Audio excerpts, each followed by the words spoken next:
Greetings, ladies and gentlemen, and welcome to this latest edition of Tales from Outer Space. I hope you enjoy. Fear not the mage who practiced 10,000 spells, but one spell 10,000 times. Written by Random 3X. December 28th, year 15, Angel's Descent. So, young Alex, well, I have accepted you as my apprentice. There are a few things we must go over, Sloth said to the young man, following him in his personal estate's office. Of course, sir. I shall assist as best I can. First, I won't be teaching you much outside my general lectures at the academy. Alex looked stunned at this statement. May I ask why? Isn't a master meant to teach their apprentices? Normally, yes, my boy. I have taken a grand total of 2 apprentices prior to you. You aren't even the first human I have taken as one.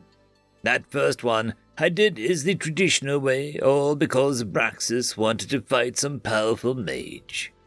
Sloth's disdain for one of the old Dark Lords was apparent in his tone. I found the process exhausting. Focusing on so much of my research time and energy on one student is wasteful. It is why I teach large classes. Get my lessons into as many minds with as little effort. May I ask why take on an apprentice in the first place, then? Alex asked, confused why he was there.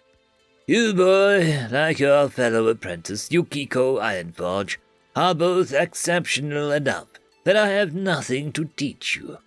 I took you both on to give you what you don't have.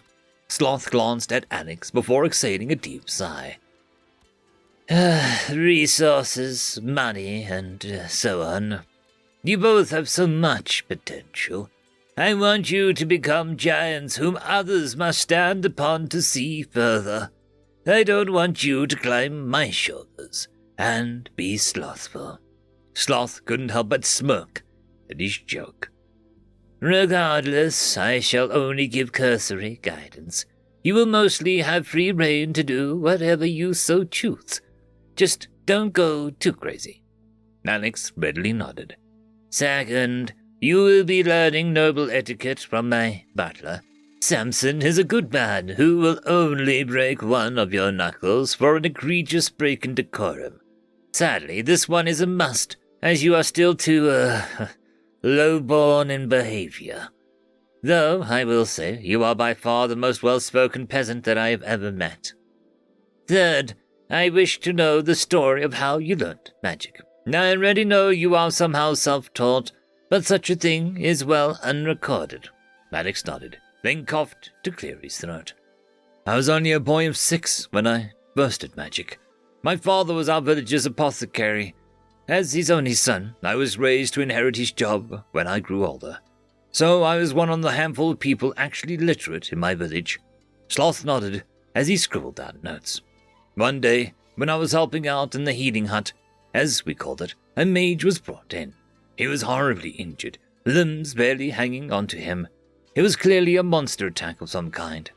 Sloth nodded, seeing where this may be going. Dad tried everything he could, but there was nothing we could do other than give him herbs to ease his passing.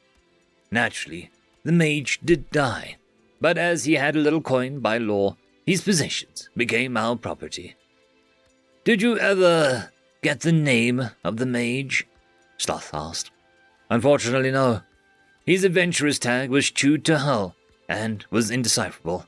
Apologies. Keep going. Yes, sir. So, we looked through his possessions. There was nothing too fantastical.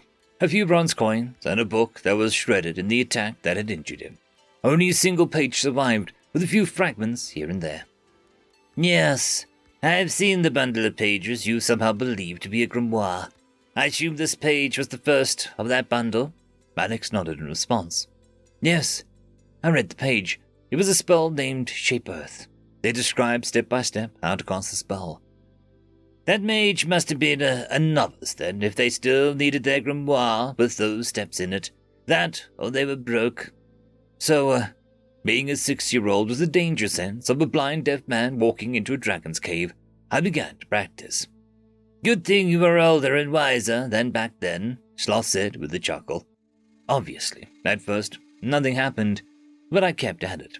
I started to feel the energy in the book's few surviving scraps described as mana. Sloth seemed genuinely shocked at this revelation. You learned to detect mana without an external impetus. Alex just nodded. Fascinating. It isn't unheard of, but it is certainly rare. Then again, a self-taught mage is rarer still. Finally, I succeeded. I actually shaped the earth. Alex's face shone with a nostalgic smile. It was only a tiny bump. Somehow, even my younger sister could have made the one scoop of her hand. But it was proof that I was on the right path. I was so pleased, I really could then call myself a mage. Sloth snorted, but quickly restrained his laugh as he let Alex continue. So I kept at it.